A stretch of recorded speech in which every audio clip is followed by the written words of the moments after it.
Hi, folks. This is Rick Doc Walker, the DOC. This is John Kime, and you're listening to the Mess Hall with Rally Captain and Tailgate Ted. What's going on, Rally? How you doing, man? Ted, brother, I'm doing good. I would be doing better if we threw up a dub, but I'm doing good, man. I was very happy to see the burgundy and gold sprinkled in all of that sea of blue at MetLife. Let's get it, bro. Yeah, man. I wish we would have seen a dub too. And one thing I've been wondering is how many people out there have kissed their sister? Because you keep hearing everyone comparing that tie to kissing your sister. And I don't know what people are into, but that's not for me. But before we get into that dub or lack thereof, I wanted to ask you, man, Woodbridge Collectibles, they're doing a signing with our man, Fred Smoot. So it's going to be Saturday, January 7th in that back room where you and I recorded our show from 1 o'clock to 2 o'clock. So Nice. Not sure what's going on. And for those of you listening, we know that the Cowboys game might get flexed to that Saturday. So if that does happen, it's going to get rescheduled. If it doesn't get flexed, maybe you'll have a little party for the people after the Smoot signing. Oh, if the game does not get flexed, Ted, we're going to have an old-fashioned Washington Commanders, Washington football team, Redskins rally. Best believe that, bro. No Best Cowboys believe it. fans this time, though. This ain't going to be a joint rally other than the Nope. ones that are, born in Southeast. This won't be a joint rally, although it could be. It could be. The more the merrier, man. I hear you, man. And speaking of more the merrier, for those of you that want to join our buddies Woodbridge Collectibles, autographs are $25. They're going to have Smoot jerseys that you can buy there. And these jerseys are nice. Rally's been giving them away at the different rallies he's been doing. And we actually raffled one off with our friends over at Ref the District to raise some money for the Fisher House. So to get a jersey and to get it signed, that's only $70. Perfect Christmas present for somebody. Fred can personalize that for you. They've also got 8x10 photos for $35 and then a bunch of different helmets that you can get Fred to sign too. So it's a great deal. I don't know any Washington fan that wouldn't want an autograph from Fred. And if those of you that haven't actually hung out with him, the guy's hilarious. Whatever you see on TV or hear on the radio, that's Fred. I mean, he came into my house for a filming I did with Janine, who does the in-game stuff for the Commanders. And we were hanging out, cooking brisket and everything else. I'm just glad I was actually at my house for it because I might have had to change my pants because he just had me busting out laughing, man. Oh yeah, that dude is hilarious, man. The mouth of the South, and his dad was a preacher, if I'm not mistaken, and so he's got the gift of gab, bro. I mean, that man can talk about any and everything. He definitely does, and if it goes well, maybe Fred will stick around for the rally, and we can get him some liquid courage. Not that he needs it to spill some details on everything else going on behind the scenes over there. Definitely will, man. And Fred's a good guy. I'm sure if it does happen, our fingers crossed, the stars align, that we will have that rally Saturday, January the 7th. I'm hoping because it would be nice to be out there, but I do want to know, how is that rally at Dorian's up in New York on Saturday night? I saw some pictures. You actually texted me one, and I saw you posted some online. How'd that go? You actually got the night off again from a rally, which is kind of unheard of. It was a great rally. And once again, I've always said, if the organization decides to do a rally, I'll be hands off and let them do it so I can be just a regular fan, a regular citizen, so to speak. And it was good being able to eat some wings and walk around and take pictures with everyone and just have a good time, man. Have some good one-on-one conversations with Tim Hightower and just the different fans. And also we had London Fletcher. He was there. So it was a good time. It did look like fun, man. Did you say anything to Tim about coming on the show from the last time, or were you guys just chatting about other stuff? I did, and we talked about some things, and he actually had to remind me who a player was. It was Ricky Sanders. I totally forgot. I met Ricky Sanders in Houston, and he told me his name, and I may have had a couple of adult beverages, and I just could not remember his name. And let's face it, how we remember Ricky isn't. We all got to get old at some point in time. So Oh, yeah. he had a little gray hair around his chin, and so I just couldn't remember who he was. And so Tim said, come on, Rally Captain, you don't know who this is?" And I was like, "Tim, I'm sorry, bro. It's missing me right now." And he says, "That's Slick Rick." And I was like, "Oh man, Ricky Sanders." And he's like, "Yeah, okay." So it came back to me, but the mere fact is, I slipped, but I got back up. Ricky doesn't exactly look like he did when he played. So, I mean, I'm going No. to defend you a little bit. There are some guys that look the same. Like you see Joe Theismann. Yeah. Theismann looks the same. Darrell Green looks the same. Ricky put on a couple of pounds, and hey, he deserves it. Just enjoy that retirement and relax. And, maybe come eat some of the Hell barbecue food next time you're at FedEx Field. But I don't blame you for not recognizing Ricky right there. Yeah. So I was happy to finally finish scratching my daggum head, man, because I just, for the life of me, just you know how when something's on the tip of your tongue and you're like, I know it, but I just can't get it, and that's what it was for me, man. I knew it, but I just could not remember it, and so I was happy to get that taken care of. And shout out to the organization for having a rally, their first away game rally. So shout out to them. Yeah, I mean, I'm happy that they did it. I wish that we would have got some more notice around it, so we could have kind of hyped it up a little bit more. But regardless, happy they did it. And I know you said if they start taking it over like they used to, you'll step back and just join as a fan. I wish I could do that for a tailgate. They actually asked me years ago if I wanted to open up a stand inside the stadium to make some food inside there. But it's like, I just want to relax and just watch the game. And I'm going to be relaxing this Sunday watching the Giants and the Eagles game because got nothing to worry about during this bye week. And it's going to be fun. Yep. And while that game's going on, I'll probably be in the deer stand looking for my next meal. Yep. The captain does hunt. Hey, if you got some extra venison, man, you let me know. I can make some venison chili for one of the games coming up. Love to hear that. Love to hear that. But also going back to the rally, what I ultimately would like to do, Ted, I ultimately would like to co-partner with the organization and we do rallies together. I mean, my name is Rally Captain. That's my ultimate goal. I don't know if that'll ever happen, but I'm hoping that it will. We do know they listen. So, make note. It's Tuesday, December 6th at 4:15. Rally's open to working with y'all. I am too. I know we're not getting paid by you guys, but hey, we can, get something done. He can get something done and bring the fans out because you saw what he did in Houston. I mean, a couple hundred people out there, and what he did for the Falcons game back here, it just only makes sense. So, but speaking of the game, man, you were there. I saw your tweet. You did kind of like a 360 shot of you in the stands. I was looking for you on TV. I didn't actually see you on any of the camera shots, but what was it like last Sunday? Ted, it was electrifying, man. And I mean, I could come up with all types of verbs, but I'm just gonna say electrifying.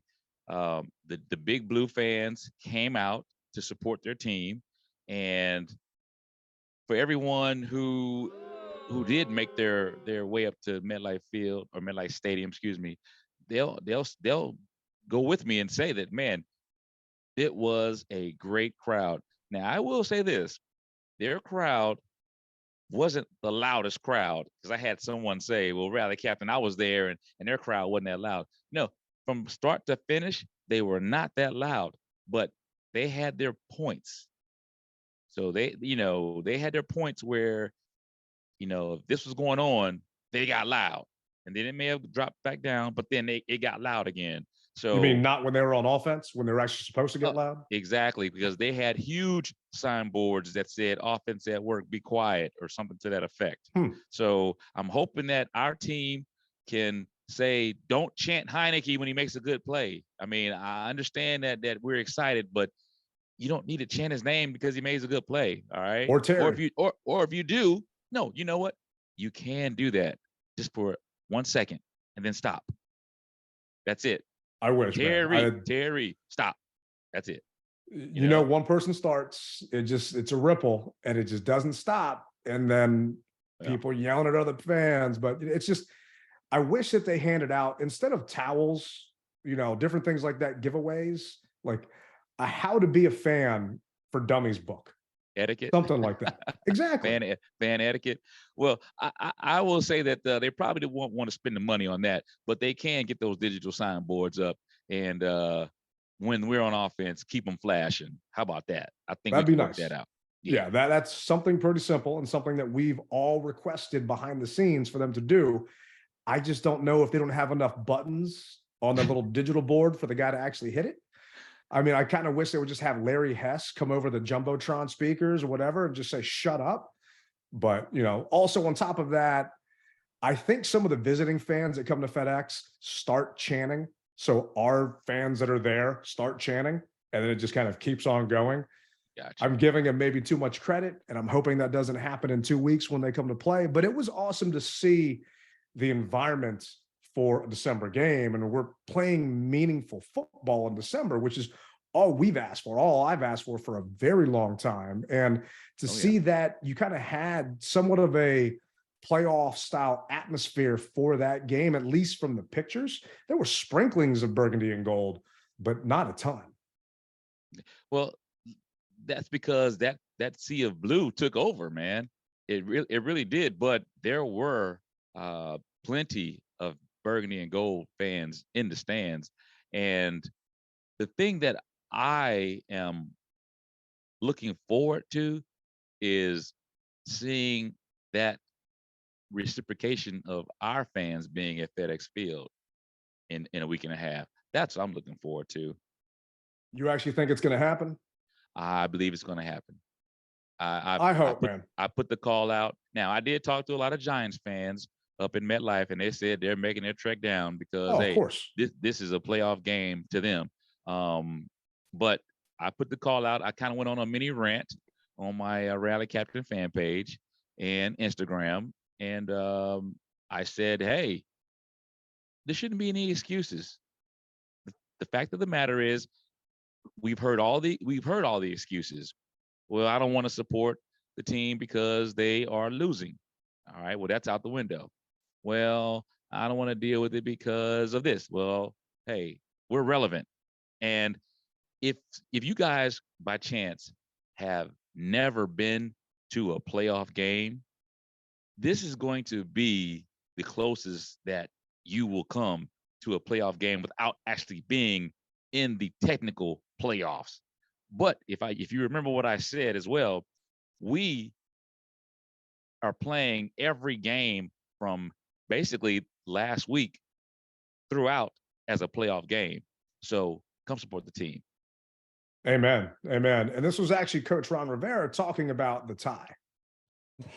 We didn't. We tied. And it's, because it doesn't hurt us, it doesn't help us. Because these are the guys that we're competing with right now. And so next week, or in 2 weeks, we'll have to reset and get ready to compete against them again. So we just got to focus in on the next few days, getting everybody as healthy as we can possibly get them, get everybody back out on the practice field as quickly as we can for next week. 2 weeks, and then see what happens. And I don't exactly agree with Rivera that it doesn't hurt us. And it definitely didn't help us. We have a 60.1% chance of making the playoffs now that we tied them. We are technically out of the playoffs right now as the 8th seed because the Seahawks won their game versus the Rams, so they took the spot. Mm-hmm. So before then, we actually had a 63% chance. The thing is now, all we have to do is finish better than the Giants. And the Giants have the Eagles this week. Never know what's going to happen. Everyone's saying that the Eagles should crush the Giants, but everyone also said that the Eagles should crush us. Yeah. So when it comes down to a division game, I don't think it's as simple as we're going to see the Giants next week at 7-5-1, and we'll be 7-5-1. So we'll just see what's going on. But that's why this upcoming game is so important. And I'm live looking at StubHub right now. You've got lowers for $119. That's pretty much what I pay for my season tickets. I'm not sure what you drop because you're up closer, but you're talking lowers for $119. Club level seats. That's excellent, man. Yeah, club level seats, man. $168 for a club level seat. Wow. You can be in the club level. You can go inside the concourse and warm up, go get some Black Rifle coffee or something inside there, hang out on some leather couches, and then come back outside and cheer the team on. I mean, $168 for a game like this, that's ridiculously if low. I'm not mistaken, don't they give free food to the people at club or something like that? If you're Washington Gold, you get free food. It's not just anyone that's club. So these wouldn't be season ticket holders that would get it. But I have 3 Washington Gold passes on my account. If we have a listener that's going to the game and they want to get one of those passes, let me know and I'll just transfer it to you. This will get you fast entry. This will get you half price on concessions. And this will get you, if you get club level seats, in that Washington Gold lounge where you can get some free food and non-alcoholic drinks. So, let's take advantage of it. It ain't going to cost you anything. I'm going to give that to you for free because I've already paid for it with my ticket. But this is actually what John Allen said he's hoping for after the game. To really show out this next game. I'm going to provide this game that we're going to play here in 2 weeks with me is double. So, I mean, look, I'm going to need the fans of the Commanders to really show out this next game. I'm going to provide as many free tickets as I can. We need everybody there. This game could be the season. So we need full support. We need that stadium rocking. When you talk about giving away free tickets, what does that look like? We're going to give away 100, 200 tickets, however many it takes to get that stadium sold out. We need the fans' help on this one. This is a huge game, and our season's on the line. So we need everybody's help. Can you take any 100, 200 tickets might not get it full, but it'll be a start. And, it's just, I know it's difficult, especially around the holidays for people. And I'm not going to tell people where to spend their cash, but if you've got the chance and you want to support this team, we've talked about it before, throw all that DS stuff out of here. Those guys are fighting and they need our help. They need the 12th man out there. Let's show up like those Giants fans did over at MetLife because we got a chance, man. We got a chance to actually make the postseason and do something. Because the good news is there really are no tiebreakers we have to worry about because the Seahawks have locked up that other spot and they're actually fighting with the 49ers for their division, especially now that Jimmy G's out for the season and they've got Mr. Irrelevant as their quarterback. So if we beat the Giants, then we got a good shot of doing something. I mean, the Giants record-wise, and we'll jump into that during next week when we start previewing, to talk about who they have left, but really we still control our own destiny. And that's all that's important. Now, I love the fact that he said that he's going to get people tickets. The question that I have is, how is he going to get them to them?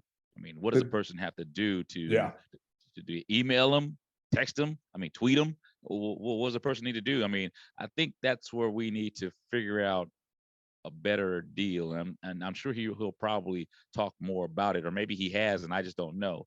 But if you know how a person can get those tickets, then by all means, put it out there. Yeah, I sent John a tweet. I know a bunch of people have asking him. He was on the Sports Junkies this morning talking about it, but there was no method of how to get that done. So I'm sure people are tweeting at John asking him, hey, can I get some tickets and this and that? Because what I usually help out Warrior Wishes at the end of the season around December because the team's not doing well. Fans don't want to go and they sell their tickets on StubHub for $30. So I'll say, hey, donate these tickets to the veteran charity. And at that point, you can get a full tax credit versus selling your ticket for $30. So get the tax benefit instead. Well, now those vets can't go because the team's doing well. So people aren't donating tickets. So I'm hoping John might be able to donate a couple of seats to the guys at Warrior Wishes, but we'll see what happens. I know there are a ton of fans out there that would love to be there. And if I had the cash to give some of y'all, I mean, I'd be more than happy to do it. It's just not something that I'm able to do. I'm also not a professional football player, and I have hand-me-down clothes from the Commanders every once in a while. So I'm not trying to cry and whine about it, but it would be, I pay for my season tickets. You pay for your season tickets. A bunch of the quote-unquote super fans, we all pay for our stuff. It's not like they're doing us any favors or giving us anything. No. So, it would be nice. I do know some from other teams that are, but then I also feel like I wouldn't be able to speak my mind in regards to them. So I kind of don't want them to give me stuff for free, because then they'll say, hey, stop talking S about us. Well, nah, I mean, you do something wrong, I'm going to talk about you. So Right is right, wrong is wrong. amen. Amen. But you were in London for that tie against the Bengals. I know you were out there. Were you there back? And I want to say it was, man, was it 2000? Regardless, it was a game against the Giants, and Gus Frerotte knocked himself out the game. Michael Westbrook threw his helmet off because of a penalty and knocked us out of field goal range, and we tied the Giants 7-7. I want to say it was the early 2000s. No, I you wasn't there. So I was there that game, and I was in the very last row of the stadium. Like, I was the chain link fence. I could literally stick my hand through the chain link fence. So I've seen 2 ties. You've seen 2 of them. Yep. Is there They anything? They don't get easier, bro. No. They don't get easy.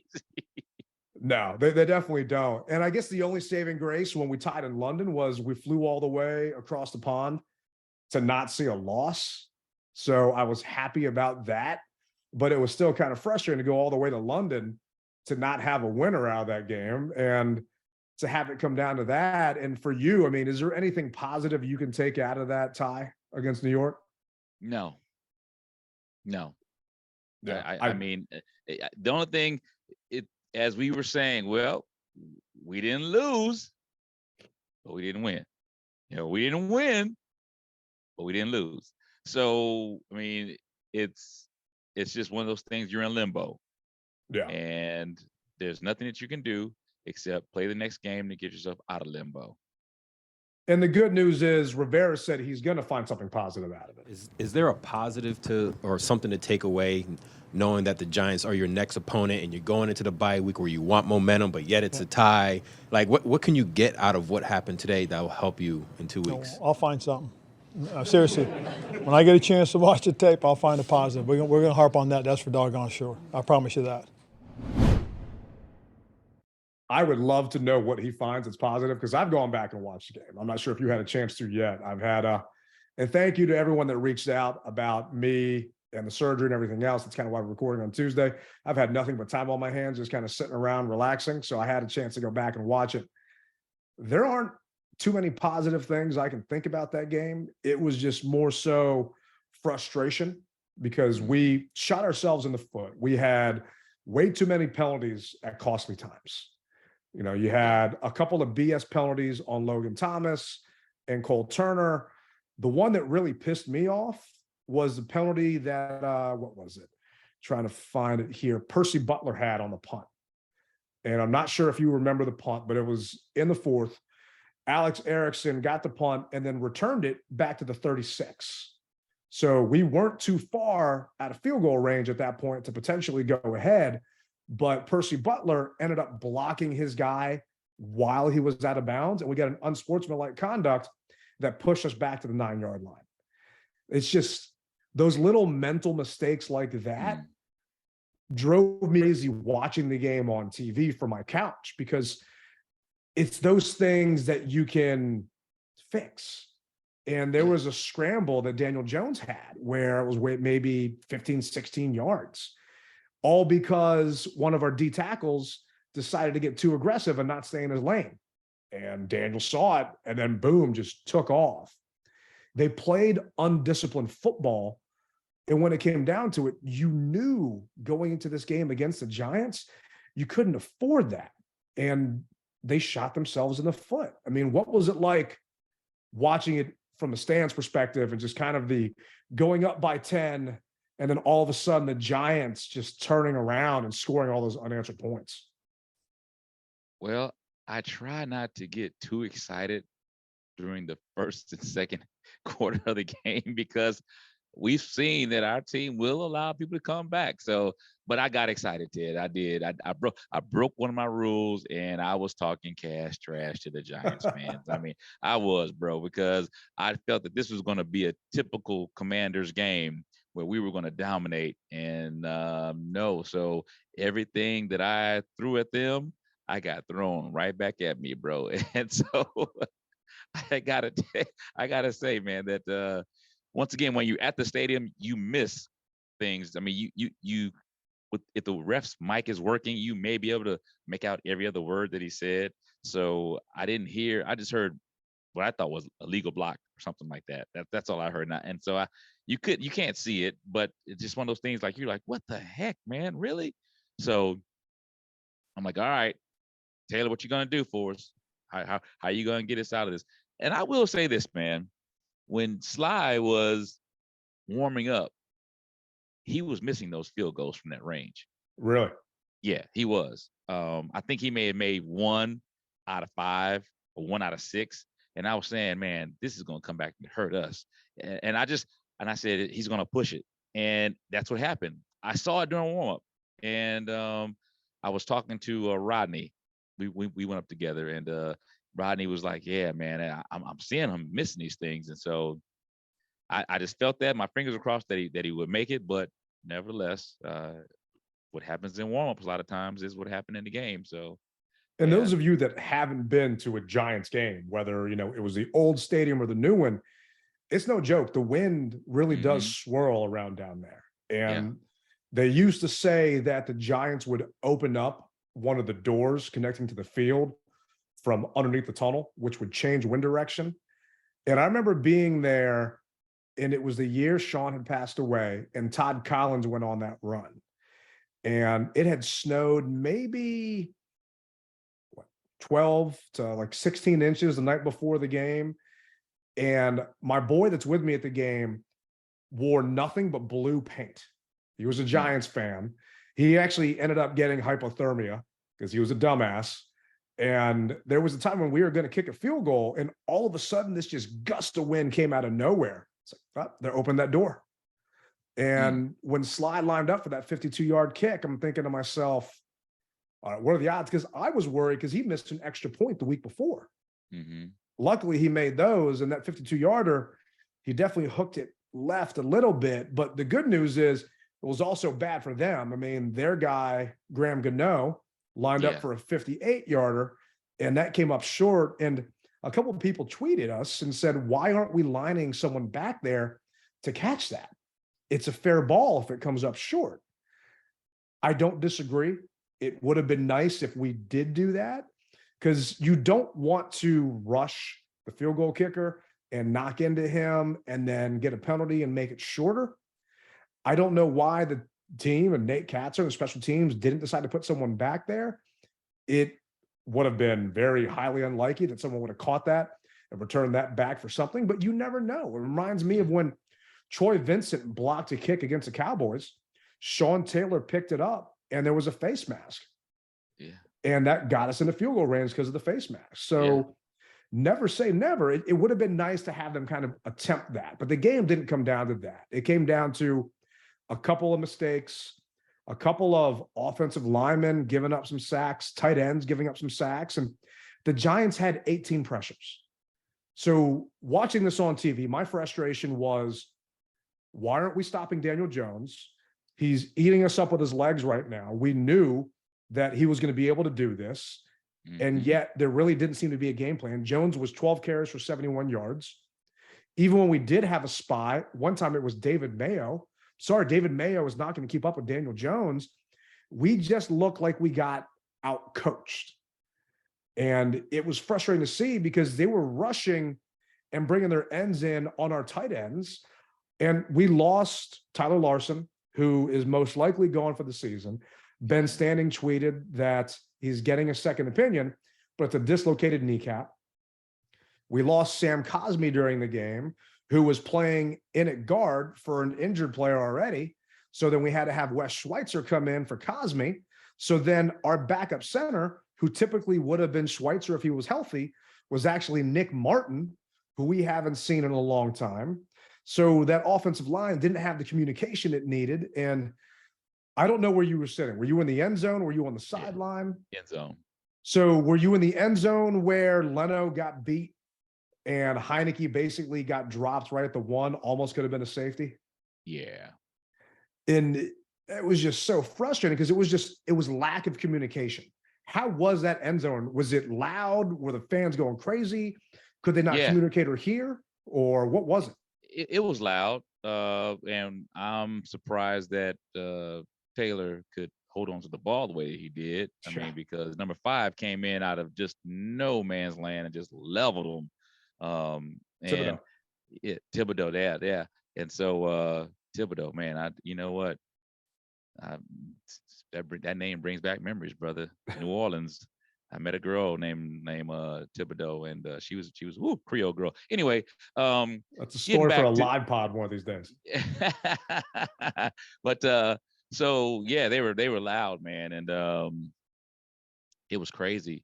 And I just said to myself, oh man, when we came out, it's almost like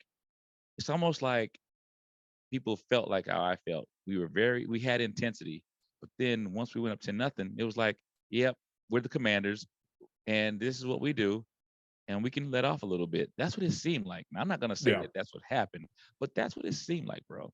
And I didn't see the same intensity. I'm telling you, it was almost like, yeah, we got this. You know, we got this. It was And weird, man. yeah, And the Giants got healthy at the right time, and I don't feel like we prepared for it. mhm, I think that the team was thinking, well, these Giants have lost a couple of games in a row and they're banged up. Like, no, they're not banged up anymore. When we talked about that on our preview pod, the Giants got healthy at the right time, and it was kind of frustrating because, just like you said, I feel like they didn't take the Giants seriously to a degree. You knew what Daniel Jones was going to do. And from a stats perspective, it's not like they lit the world up. Daniel Jones had 200 yards in the air, right? But he had 71 on the ground. We shut Saquon down. He only had 63, but we gave up a couple of big plays. And yeah, Darius Slayton had 90 yards. Okay. One of those was a BS call, should have been an offensive pass interference against yeah, Christian Holmes, but Holmes was getting beat like he stole something all day. Luckily, they made an adjustment and took him out and put in Danny Johnson. But I feel like they waited way too long and just kept Holmes out there on an island. And my biggest concern going into the game was, is Benjamin St. Juste going to play? Because if BSJ doesn't play, Daniel Jones can hit us over the top. And he did a couple of times. I mean, that one pass to Slayton was 55 yards. yeah. It's a game And changer. huge momentum changer. And we can't let the referees dictate what's going to happen. We got to do it ourselves, and we're not going to ask for help. And I do feel that it was one-sided from a penalties perspective. I mean, I think we had 7 for 56, but our offensive game plan seemed to have changed because it kind of had to. We are 5-0 when Brian Robinson has 15 plus carries. Well, we're 5-0-1 now because B-Rob had 21 carries for 96 yards. But I feel like every time it was first down, it was a run. We didn't try and fool them. We didn't try and trick them. We didn't try and do any play actions or boots or anything. And the Giants just keyed on that. So they were tough yards. And we were playing behind the chains because we got a sack or a wide receiver screen for nothing or a penalty on offense that just stifled a drive. Well, we definitely are going to be able to look at the tape and see why did they think that was going to be able to work versus now we know what possibly can and won't and will. So one thing that I do realize also, Ted, is that when we have these breaks the way that we have them, our team comes back healthier, and we probably are going to win this game if if memory serves me correctly. I feel as though with this break, us getting healthy, couple guys coming back, we're gonna put it together, man. Along with the fans, we're gonna put it together and be victorious in 2 weeks. Hello? You play to win the game. You don't play to just play it. I hope you're right, man, because Sam Cosmi is out with an ankle injury. So we need him back, definitely. We're getting thin at that offensive line. Tyler Larson probably won't be there. Count him out. Cole Holcomb got season-ending foot surgery. He got put on IR anyway, so we can't count on him. To me, it's really, is Benjamin St. Juste going to play? And are we going to have Sam Cosmi there? Because if Cosmi's there, then we can hopefully slide Schweitzer in at center. Schweitzer played at center during all of training camp because Rouillet and Larson were hurt, and he played at center last year towards the end of the year because Rouillet and Larson both got hurt with season-ending injuries. So he's got more experience at it. Nick Martin scares the hell out of me, man. Having him in there, Yeah. I have nightmares of his snaps. Do you think we'll bring anybody in? I think it's too late to find someone that's actually decent to come in that can also understand the line protections and all of that. Because center, they're responsible for calling out blitz packages and line assignments and this and that. And then to bring someone else in that you don't know what kind of shape they're going to be in, I don't see it happening. There was an article on Hogs Haven talking about, or it was either Hogs Haven or Rigo's Rag, talked about the Commanders should look at this guy. But just because of where we are, I don't think that's a move the team is going to make. Now, one question that did come up is, was Rivera tempted to potentially bring Wentz back in since he's got some time during the bye? And this is what Rivera said. With the bye happening, Ron, is there any temptation or thought of going to Carson and trying to spark an offense that seems a little stuck in that kind of 20-point neighborhood? Not necessarily, Pete. I think that this is who we are. I mean, that's how we play. We're running the ball right now. Well, we're controlling the time of possession. We're keeping our defense fresh. And there's some things obviously that could help. But I think right now, for where we are and who we are, I think we're in a good spot. I really do. And do you still view it as a week-to-week decision where Carson could be inserted at some point, or do you feel comfortable with Taylor now that you've got this 4-week stretch here to finish up? Well, I feel comfortable with Taylor, but when Carson's activated, he will be the primary backup, and we'll go from there. So I am happy to hear that Heineke doesn't have to look over his shoulder during the bye week, and he can focus solely on preparing for the Giants and building Legos or whatever in the world he's going to do at this point. Because a lot of fans are asking, our third down conversion rate once again was bad. And our red zone rate was not good. I think on third down, we were 3 for 14 again. The offense, it's stagnant. We're not taking advantage of some things. And Heineke missed a touchdown to Logan Thomas. I mean, he overthrew a couple of balls that were just there, man. And it's just frustrating to see the offense not work to what it should be because Taylor can't make the throws because his mechanics are bad. He doesn't have the arm. But then he also gives you that 4th and 4 where he scrambles, buys some time, and hits Curtis Samuel. So, there's some good and some bad with it. But I'll take the good right now with Taylor versus the bad with Wentz, especially with a banged-up offensive line heading into that, rematch. I'm wondering, Ted, do you think that Taylor isn't playing the way that hypothetically he played for that Tampa Bay playoff game? I mean, I know he's not taking as many chances as he did, and he said that he wouldn't. And I'm wondering, is he had a taste of the good life, and he obviously doesn't want to give that starting position up. But it seems as though he's limited. He's limiting himself. Oh, yeah. I feel that, man. And 1,000%. Yeah, I feel as though that he is playing not to get hurt, if you will, cautious versus just playing football. Agreed, man. You play to win the game. Herm Edwards talked about it. What was it? Sean McVay talks about attacking success. We played not to lose the game this past Sunday. And that's what was frustrating. Heineke is not running. He had 2 carries for 6 yards. They're not calling a single zone read for him.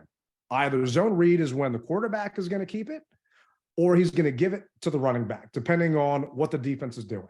It's different than an RPO. RPO is a run-pass option for those of our listeners that aren't sure. Heineke is not a threat to use his legs. So he's turned himself one-dimensional, and he doesn't have the best arm. So he took that away, and I don't know if Scott Turner and the coaches haven't told him, hey, don't run because Sam Howell is the backup, and we're making a playoff push and we can't afford to have Howell in there, you're one hit away from coming out. Or if his agent said something to him, hey, it's a contract year, you're an unrestricted free agent, you get hurt, then odds of you getting a contract at the end of this isn't going to happen very well. But you would hope he would try and do everything he can to help the team win, like in that playoff game where he dove for that pylon. I'm just not seeing it, man. He's taking his best weapon away, other than when he scrambles. But there were times when he could have scrambled in that Giants game, and he just refused to do it. Yep. Yeah.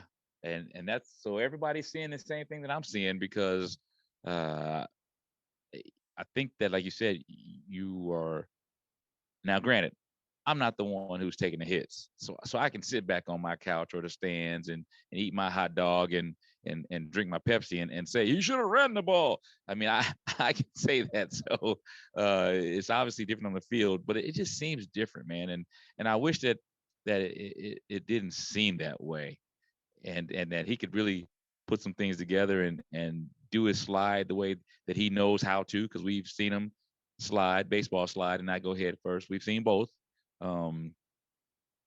Just seems like he's limiting himself, and I don't think that's going to be enough to get it. I really don't. He's from here on out, I think he's going to have to pick it in spots, but he's got to go all out. Not to say that he's not going all out. I don't want anybody to think, but on certain levels or certain aspects of things, if it ain't there, tuck it and get what you can get and slide.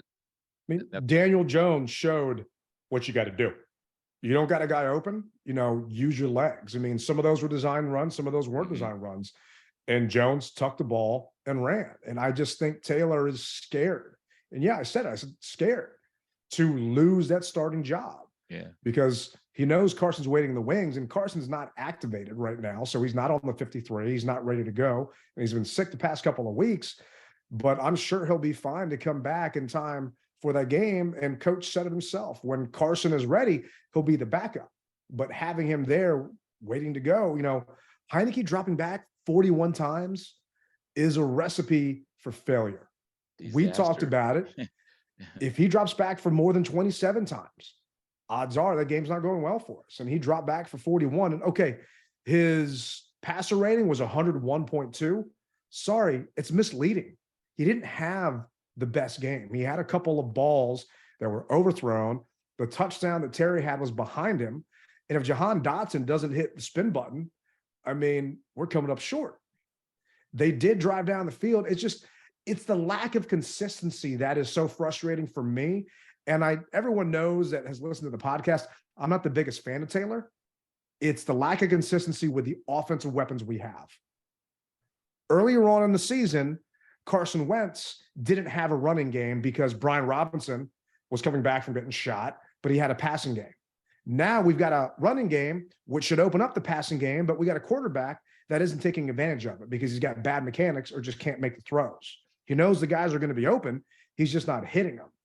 And if we could just have those two merge together, we'd be straight for a playoff push. But right now, I know you think we're going to pull out that Giants game. I don't know. I'm not sure if we are. I think it's all going to depend on how beat up the Giants are coming off that play versus Philly this week. Well, hopefully Philadelphia tenderizes them a little bit for us so we can do what we got to do. I mean, I'll take every bit of help that I can get. I'll never turn my hand down to it. So I think that's going to be beneficial to us. And I think that they'll have that talk with Taylor, and he realizes that what needs to get done. Now, I'm not sure if you noticed, but did you see how he was holding his left hand? Yeah. In the beginning of the game, on the overthrow to Logan Thomas, I actually made note of that in my little book. He banged up his hand when he hit the ground and actually came back out with a bandage. So he had a bandage on that hand, and you could see him just kind of shaking his wrist. Right. At a certain point, I'm thinking, all right, well, they're not going to, if Wentz was available, kind of wonder what they would have did, but they weren't going to try and put Howell out there, especially against the Giants blitz the most in the NFL. So you don't want a rookie going up against that. And I don't want Wentz going up against that next week, especially, like I said, with that banged up offensive line. So we need Taylor to use his legs, but Who else we're going to need is 99. And this is actually what Rivera said about why they haven't been trying to rush him. Hey, Ron, you said the other day that the turf in New York would not be, or in New Jersey would not be a factor with regards to Chase's situation. And obviously he didn't play. Does that mean that just physically you guys just don't think he's ready to go, or his confidence isn't there yet that you need to see? I think the biggest thing, Ben, more so than anything else, is that with the way we're playing right now, and we're playing pretty well on the defensive front, the need to get him on the field hasn't been that you've got to have him out there. We need him. It's a must. This is one of those things that because of our guys are playing well, we can get him back when he's 100% ready to roll. And that's the biggest thing. We don't want to put him out there, when he's not ready and feeling it. I know he's close. I really do. And again, I think the big thing for him, more so than anything else, is just continue to do what he needs to do. And we'll see how he is next week. But again, it's putting the guy out there when he's ready 100%, or as close to possible as it can be. But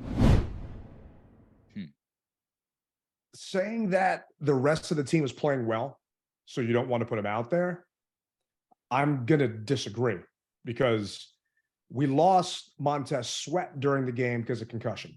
So he got put in concussion protocol. So hoping he clears protocol and he's also back for the rematch.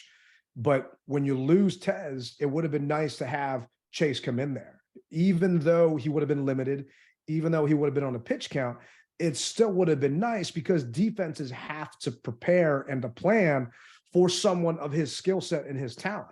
I mean, F.A. Obata had 53% of snaps. Casey Tuhill had 53% of snaps. Tez only had 47 because he got knocked out. So then now you've got guys that are limited because you don't have anyone depth-wise to come in and take their spot because Tez wasn't available. So it's just, and no one can plan for Montez getting concussion, but you got to plan for attrition from your guys. You got to plan for your actual players, someone to get banged up. And if he truly is available, why did you not have him active for that game? If he is ready, why wasn't he available to play? I don't get it, because you said the field wasn't going to matter. Well, there's always lip service, Ted, and reading between the lines or between the lips. I mean, maybe he just right now, maybe he's 98% versus 100. I'll take a Chase Young at 98% over an F.A. Obata or a Casey Tuhill. I'm sorry. You just, for a player of his caliber and his talent at 98%, at 90%, I will take that. It's been over a year. And this is actually what Nikki Javala asked Coach. Is it mental or is it physical? And just to clarify real quick, is it, in your mind, is it mostly mental and confidence at this point, or are there still any physical limitations? I think it's just him being comfortable. And again, continue to work on that, continue to build it up. Just because, again, this was not just the normal ACL. There was a little bit more involved in it. That's one thing I think everybody got to understand. And again, not everybody is going to come back in 9 months, 10 months. This is one of those things. It takes a while, even when they do come back. If you look at some of the guys that have come back, and Saquon Barkley is a great example. Young man came back from his knee last year and he was average. Now you take a look at him and he's more than average. He's pretty special. And it's good to see him back on the football field playing that way. And it takes more than just 12 months, 13 months, 14 months, 2 months, 3 months. And what I take out of that is they want to see him in situations, but they also don't want to put him out there. And it reminds me of when I was trying to find a job out of college, saying, oh, you'd be good for this job. You just don't have any job experience. Well, how am I supposed to get job experience if you won't give me the damn job? And it's, how do you expect Chase to get better if you don't give him a chance to actually step on the field and overcome some of those things that you just cannot simulate in practice? Because you said it since training camp, guys aren't going 100%. So how does the coach expect him to actually be ready to go? At a certain point, you just got to let the guy loose and then see what happens. And I don't think that he necessarily is, Ted. I just, if he was, we all got to just go back to the ABCs. If he was, he'd be out there. There's no ifs, ands, buts about it, man. I wish I could believe that.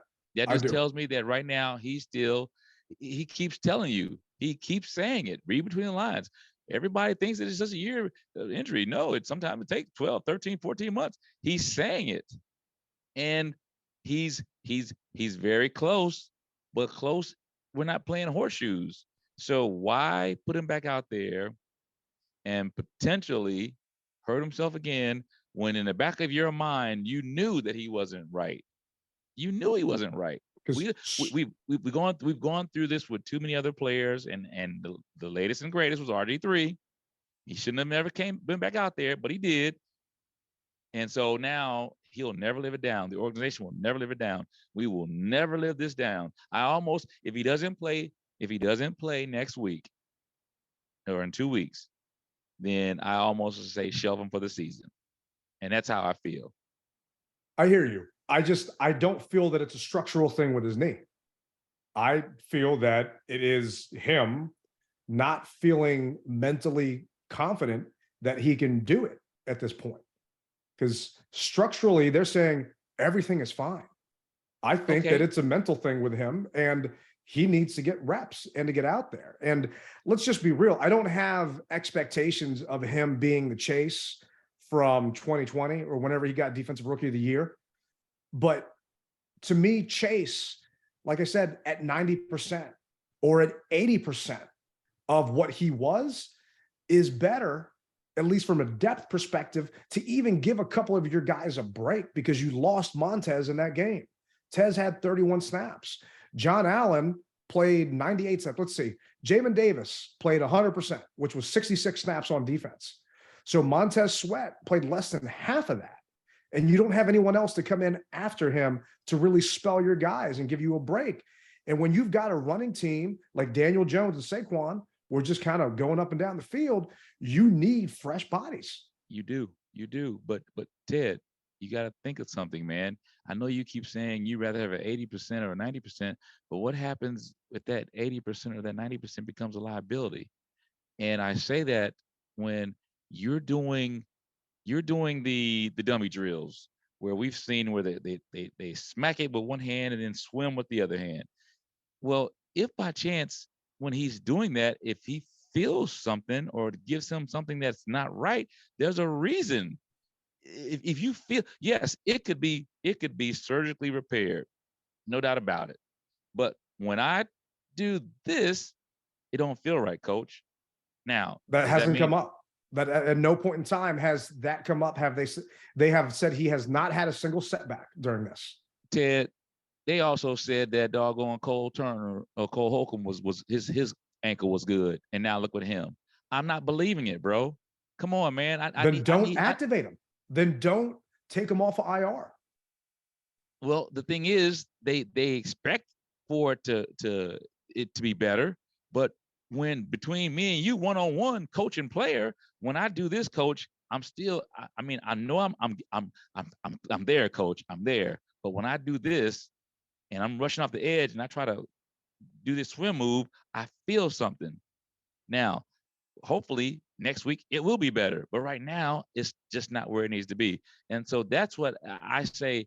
No, don't say that 80% is better than another. No, it's not, because the minute that he goes out there and he hurts what he felt in practice, then who do you blame? And at some point in time, the coach has to protect the player. I look back to Andrew Luck when Andrew Luck was just getting beat up and he wanted to go back in the game. And the coach said, "Nah, son, this is just a game. I need you for the future." And the coach protected Andrew Luck from going back in. This is, to me, is the same situation. If he's not ready, I don't have a problem with him being on the sideline. I don't. And I'm not going to worry about, well, why did they do this or why did they do that? I'm not worried about that. When the time comes, he'll get back in there. But what I don't want him to do is tweak it, and now we're back to where we were. Stay out. The thing is, Rivera said they didn't put him in because the other guys are playing well. Not that he wasn't ready, but because the other guys are playing well. He has not had a single setback. You said you on one show you say you don't trust Rivera. Now you're trusting Rivera. Which one is I don't trust him at all. I don't trust him farther than I can throw him. Okay, but well, don't tell me that you're not putting him in there because the other guys are doing well, because they didn't do well against Marcus Mariota and the Falcons. Sorry, the Falcons ran all over our ass, 164 yards. So how I'm can not you say that disputing they're that, doing bro. well? Yeah, I know. I'm not mad at you. I'm mad at coach because he's saying that they're doing well. They're not. And it's December football and January football where you're going to have teams that are going to take advantage of our lack of being able to stop the run. It can't be John Allen and Deron Payne constantly. I up the agree. middle. I agree. And the last time I say about this is this. And this is where I need you to take your feelings and take your heart out of it. If he was ready to go, don't you think he would be suited up? Yes or no? No, I don't think so.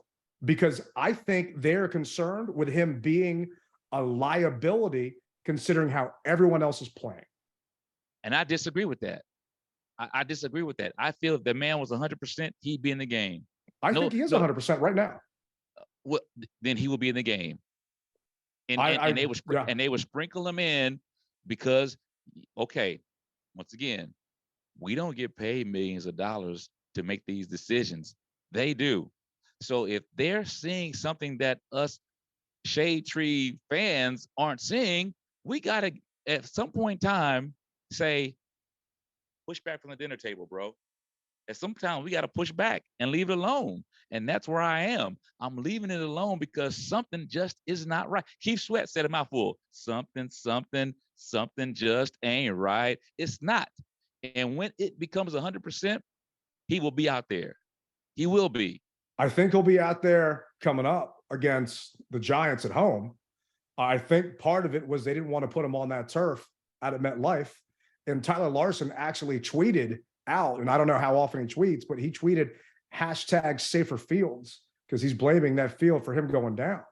So if that was really the case and it was the field was a problem, then Rivera, don't tell me that the field isn't going to be a decision maker or a factor in why he's not there. I'm just frustrated because you're telling us that that's not going to be an issue, but then you're talking out of both sides of your mouth, which he's been doing since he's been here, which is just unbelievably annoying. And I wouldn't have cared if Tez wouldn't have gone down. But because Tez went down and we didn't have him there, it would have been nice to have a player with his pedigree and talent potentially available. And but if he's not good and he becomes a liability and Daniel Jones runs right around him, then you're going to say, well, what the hell do we put him out there for? I'll take him as a liability because he can still run Daniel Jones down. I'm dead serious about it. If he isn't right, do you think he can do that? I don't, you're missing the point. He is right. It's if he can't get the defensive scheme because he's not right in the head to be where he's supposed to be disciplined, that's a different story. Physically, I feel he is 1,000% right. I think it's mentally why he's not out there. And Rivera and Del Rio are potentially concerned about him messing with the mojo. This is actually what Jack Del Rio said about his expectations for Chase. We're gearing up for a big game. What do you think are reasonable expectations for Chase Young when he does return? Play hard, do the best he can to help the team.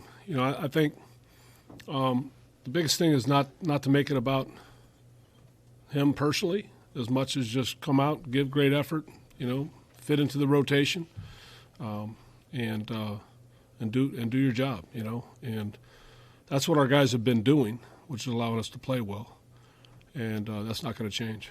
Considering last year, is that something you address with him directly, or is that any conversation at all? The whole group, we talk about that all the time. Yeah, it's about us working together, and it'll be no different when he returns. But I know there'll be a lot of attention on him, and I'm excited to get him myself, to have him return. But it's still really about us doing our job, how it works together, and, how it leads to a lot better results on Sundays when you're doing that. I think it comes down to discipline. I think they're worried about lack of discipline, like it happened last year when they talked about being the Sack brothers and coming in and breaking records. I think he's going to freelance versus playing in the scheme. Well, I'll say this. I think that when he's a year older, he's a year older in the system, he understands the mistakes that he made back then. I don't see him making those same mistakes. Yeah, I see him wanting to get back on the field and play hard and go hard and be hypothetically like a Michael Parsons. I see that. But I honestly believe that right now he's not where he needs to be. That's just rally captain. I know you don't feel that way, but that's just me. And it's because of what they're saying, which leads me to believe that. Because if I just got my Ferrari out the shop, don't you think that I'm going to try it? I'm going to put it on the highway, bro. 495, here I come. Makes sense. And we gonna see what we gonna see what. I told you it was slipping in third gear. You guys say you fixed my third gear, so I'm gonna get on 95 or 495 and pray to God that no troopers are there. But I'm gonna see what I got. And right now, that second, third, or whatever is still slipping, bro. My clutch is still slipping, so it's not right. Take me back to the shop. Listen to what they're saying, man, and what they're telling you is something. I can put any spin on it that I want. Well, I want to make sure that we've got congruity with the other players on the field. He plays. I feel that Chase, like I said, this is a year removed now. He's dying to get back on the field. He's not going to freelance. He's going to do what was asked of him to do. But right now, if by chance I can't do that, or I'm still feeling something, then no, I don't want to put you out there. I don't want to do it just yet. It's going to happen. We know it's going to happen, but I'd rather all this season, man. I want 100% Chase. Let him stay. Let him stay.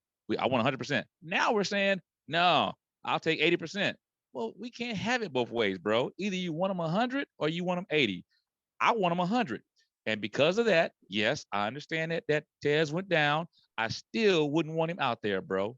So to me, the difference is I believe he's 100% physically ready. I don't think he's 100% mentally ready. Okay. That's what I'm trying to say. From a physical perspective, I think he's 1,000% good to go. But I don't think the coaching staff has faith in him to be 100% mentally there. And they're talking about what they need to see is in a game situation, but you're not actually putting him in a game situation to see it because you don't want to give him time because the other guys are playing well. But okay, time out and think about what you just said, bro. And this is the first time me and you've ever gotten into a debate like this heavy. Obviously, they're not seeing something in practice. Because in practice, you're not going 100%. It doesn't matter. They're wearing no pads in practice. They're not seeing what they need to see from him in practice, bro. Otherwise, he would be playing in the game.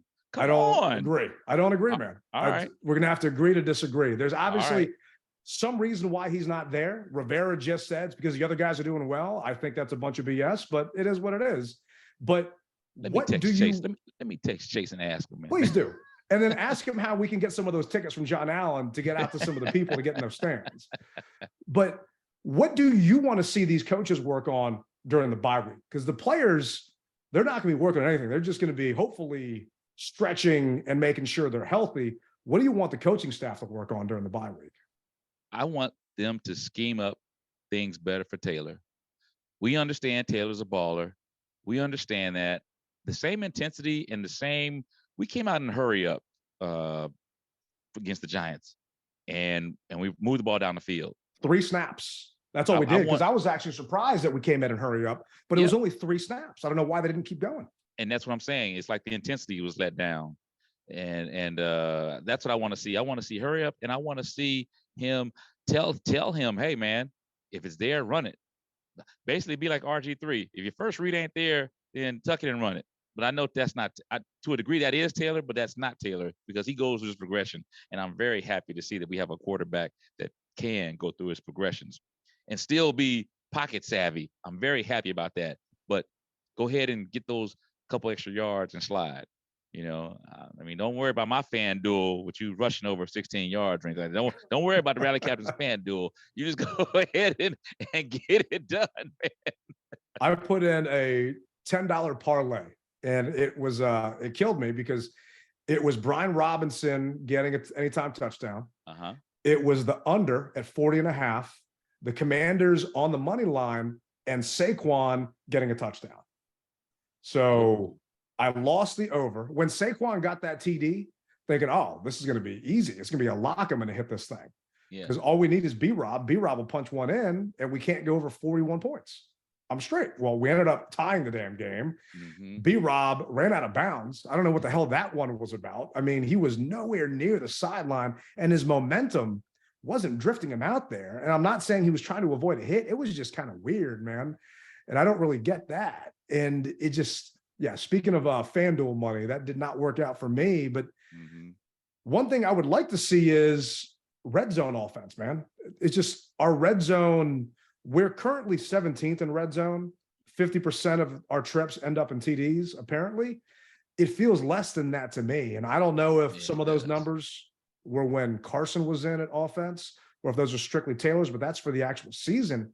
I just feel that when we get in the red zone, just the gas stops working. You know, it just we run out of it at that point. Sputters. And there were two drives. Two drives took up 14 minutes and 23 plays. We got 0 points out of those two drives. 14 plays, and it wasted how many minutes? 14 minutes, two drives, nothing. It's just the offense is just unbelievably frustrating. And I would like Scott Turner to do something in regards to that, whether it's calling some design runs for Taylor or scheming some different things out there, because you're limiting yourself right now with what this offense has. And the playoffs are here. It's like, I can taste it. You taste it, yeah. You know, it's okay. Well, we might not go to Minnesota the way things end up, because we might jump to a different seed, which, hey, that could be nice because they're talking about negative 30 degrees. But if we let this slip away, man, I'm just got no one to be pissed off but myself for actually hoping and having faith again. When Drinking the Kool-Aid, huh? I'm not even gonna say Kool-Aid, but I called us to win 7 games. Oh, I know you always drink the Kool-Aid, man. It's just, I mean, I think that's what came out like long ago, you know, from the mama when she was breastfeeding, it was Kool-Aid. But it's just, I try and be realistic when it comes to expectations for these guys. I did not see a playoff team. And if we get in the playoffs, I don't see us making a long run in the playoffs, depending who we come up against. Because if we face Jalen Hurts or we face Dak, it's going to be, you know, not as easy. The thing that drives me crazy is we stopped Jalen Hurts from using his leg. We can't stop Daniel Jones from using his leg. And Jalen Hurts is 5 times better than Daniel Jones. You know, it's just things like that where this team should step up. But yet, when it comes to DJ, for some reason, the guy just kicks our ass. And that's what scares me about next week, man. Well, I hate to say that I told you so, but if you rewind the tape, who did I say scared me, Ted? Oh, yeah. Same here. I mean, he was one person that I'd be worried about. That's why we only talked about Daniel Jones prepping up for that game. And everything we were concerned about came to fruition. And I really think it's because no Benjamin St-Juste. And they were giving Christian Holmes some help on the back end, which didn't help. And next thing you know, DJ's taking advantage of it. Yep. But before we end this out, man, who would you give your rally chain to for a tie? I'm gonna make it quick and easy. No one. Really? You give your rally chain out for losses? Nope.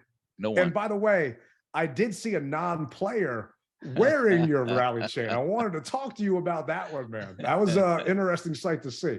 She's a good friend of mine, so I ain't gonna hate. But last I heard out of training camp, no one wears rally chain unless you're a player. And that's my horrible impression. Well, you know, it's just something about that those pearly whites in those eyes. You know, I said, all right, Julie, you know, I'm breaking my rule for you and you only. So hopefully she will take that in consideration and have us on the show and be the first non-football guest that'll be on the show.